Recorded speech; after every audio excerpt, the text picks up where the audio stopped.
Olá, que a paz do Mestre Jesus esteja com todos.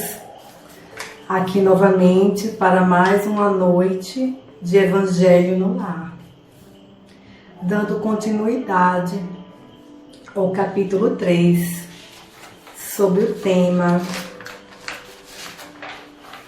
Há muitas moradas na casa do meu Pai. E hoje nós iremos dar prosseguimento ao capítulo 8, com as instruções dos Espíritos. Antes de iniciarmos a leitura, gostaria de fazer uma reflexão, uma harmonização desse trabalho a partir da mensagem de Francisco Cândido Xavier. E aqui não tem nenhum espírito que assine essa mensagem, só tem o nome dele. A mensagem se chama Momentos. Nada nessa vida é por acaso, absolutamente nada. Por isso, que nos preocupar em fazer a nossa parte da melhor forma possível. A vida nem sempre segue a nossa vontade, mas ela é perfeita naquilo que tem que ser. Graças a Deus, né, gente? Então, aqui presentes, unidos e reunidos, eu honro e eu louvo a presença desses mentores benditos, a presença do Mestre Jesus aqui conosco, para darmos início. Eu peço autorização a essas entidades benditas, que possamos dar início a este Evangelho no Lar. E assim, harmonizados, eu te ofereço, meu Pai, essa oração universal. Pai nosso que estás nos céus, santificado seja o teu nome. Venha a nós o teu reino, seja feita a tua vontade, assim na terra como nos céus. O pão nosso de cada dia dai-nos hoje, Senhor. Perdoai nossas ofensas, assim como nós perdoamos a quem nos tem ofendido. Não nos deixe cair em tentação, mas livra-nos de todo o mal, que assim seja. Então, vamos lá. Instruções dos Espíritos. Mundos inferiores e mundos superiores. A qualificação dos mundos inferiores e dos mundos superiores é antes relativa do que absoluta. Tal mundo é inferior ou superior em relação àqueles que estão acima ou abaixo dele, na escala progressiva. Tomando a Terra como ponto de comparação, pode-se fazer uma ideia do estado de um mundo inferior, supondo nele o homem no grau de raças selvagens ou das nações bárbaras que ainda se encontram em sua superfície e que são os restos do seu estado primitivo. Nos mais atrasados, os seres que os habitam são, de alguma sorte, rudimentares. Eles têm a forma humana, mas sem nenhuma beleza. Seus instintos não são temperados por nenhum sentimento de delicadeza ou de benevolência, nem pelas noções do justo e do injusto. Só a força bruta faz a lei. Sem indústria, sem invenções, despendem a vida na conquista da sua nutrição. Entretanto, Deus não abandona nenhum das suas criaturas. No fundo das trevas da inteligência jaz latente a vaga intuição de um ser supremo mais ou menos desenvolvida. Esse instinto basta para torná-los superiores uns aos outros e preparar sua eclosão para uma vida mais completa, porque não são seres degradados, mas criaturas que crescem. Entre esses graus inferiores e os mais elevados, há inumeráveis escalões, e nos espíritos puros, desmaterializados e resplandecentes de glória, se tem dificuldade em reconhecer aqueles que animaram esses seres primitivos. Da mesma forma que no homem adulto se tem dificuldade em reconhecer o embrião. Nos mundos que atingiram um grau superior, as condições da vida moral e material são bem outras que as de sobre a terra. A forma do corpo é sempre, como por toda parte, uma forma humana, mas embelezada e aperfeiçoada e, sobretudo, purificada. O corpo nada tem de materialidade terrestre e não está, por conseguinte, sujeito às suas necessidades, nem às doenças, nem às deteriorizações que engendram a predominância da matéria. Os sentidos mais delicados têm percepções que a grosseria dos órgãos sufocam neste mundo. A leveza específica dos corpos torna a locomoção rápida e fácil. Em lugar de se arrastar penosamente sobre o solo, ele desliza, por assim dizer, na superfície ou plana na atmosfera, sem outro esforço senão o da vontade. A maneira pela qual se representam os anjos, ou pela qual os antigos imaginavam os manes nos campos elíseos. Os homens conservam à vontade os traços de suas migrações passadas e aparecem aos seus amigos tal qual como os conheceram, mas iluminados por uma luz divina, transfigurados pelas impressões interiores que são sempre elevadas.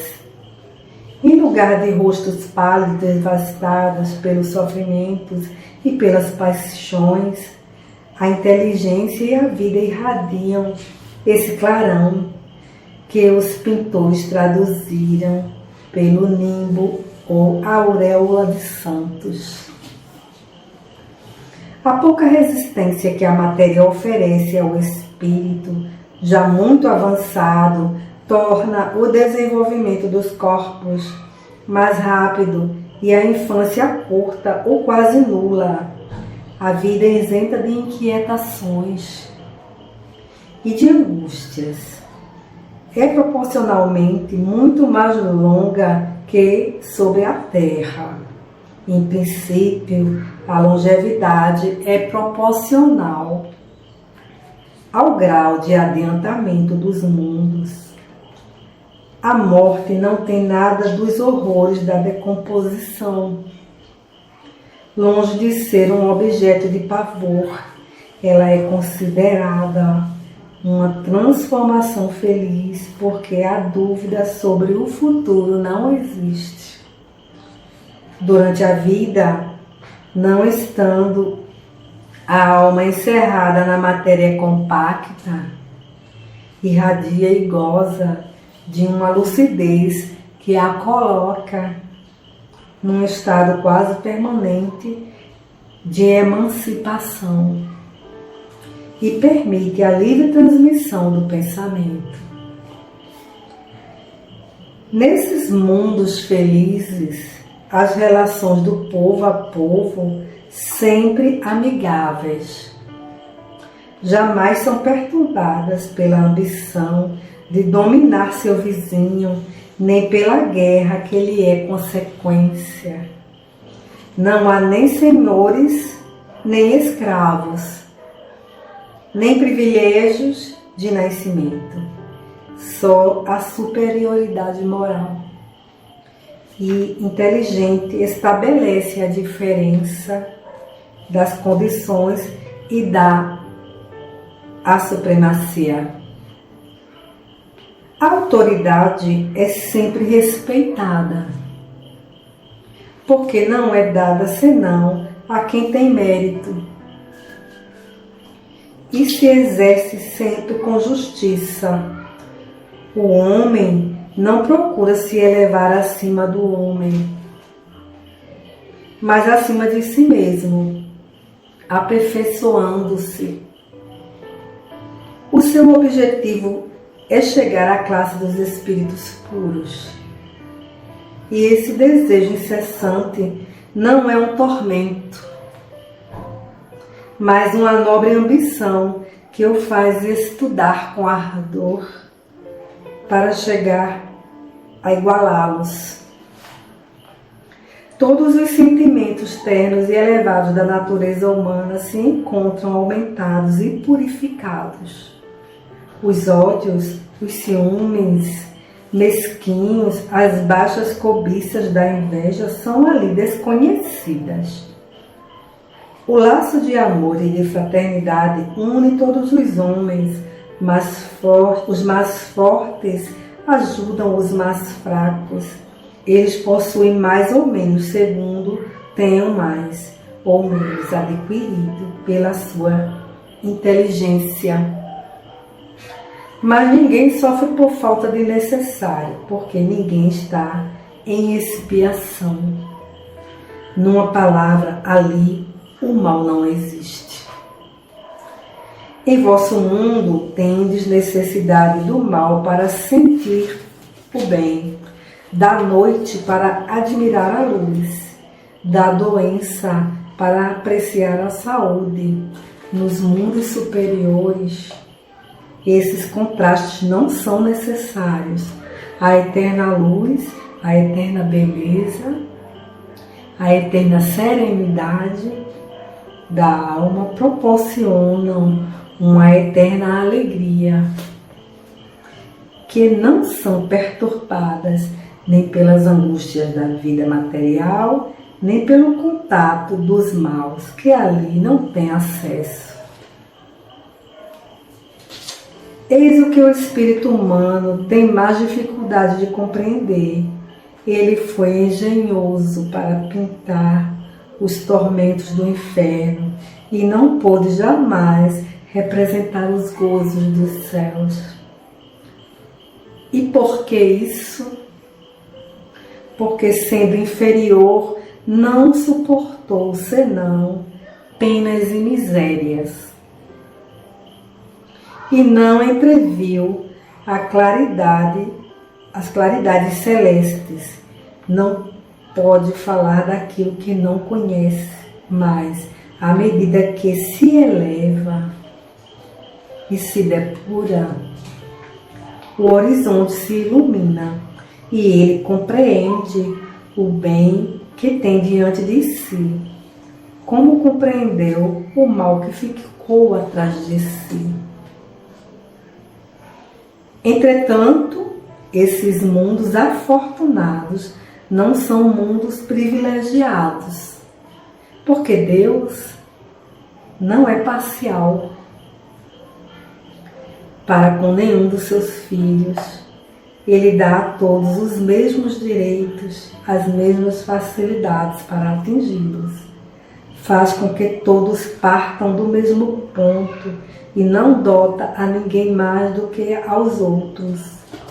As primeiras posições são acessíveis a todos. Cabe-lhes conquistá-las pelo trabalho, alcançá-las o mais cedo possível, ou arrastar-se durante séculos e séculos nas classes baixas da humanidade. Resumo do ensinamento dos espíritos superiores.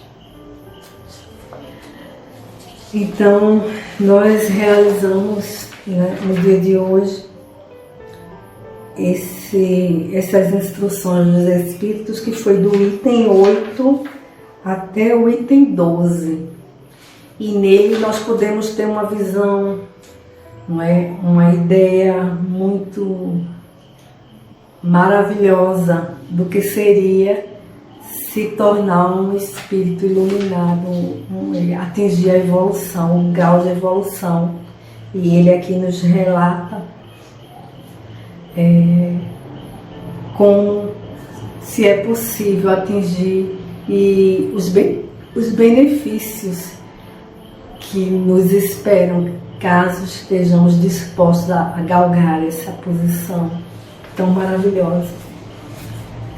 Então, num primeiro momento, com tudo que a gente observa, que tem acontecido aos nossos olhos na atualidade, parece uma coisa tão inatingível, não é mesmo?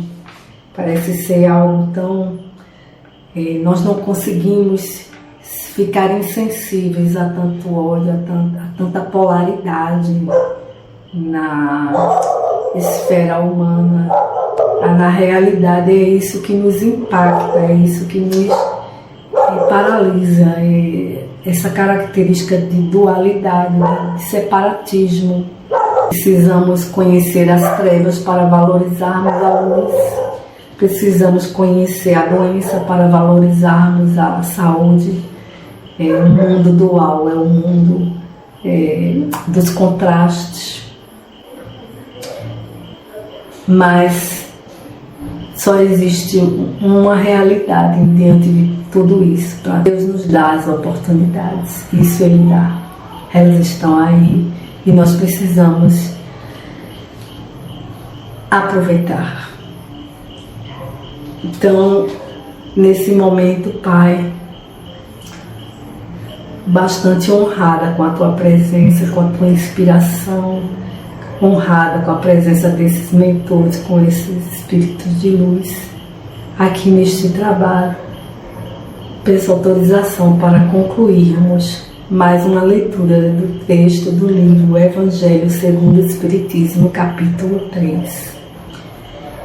E peço, Pai, que nesse instante possamos, Pai, refletir na Tua palavra, no Teu amor, e diante de Ti, Pai, peço autorização para concluirmos esse trabalho. Que assim seja.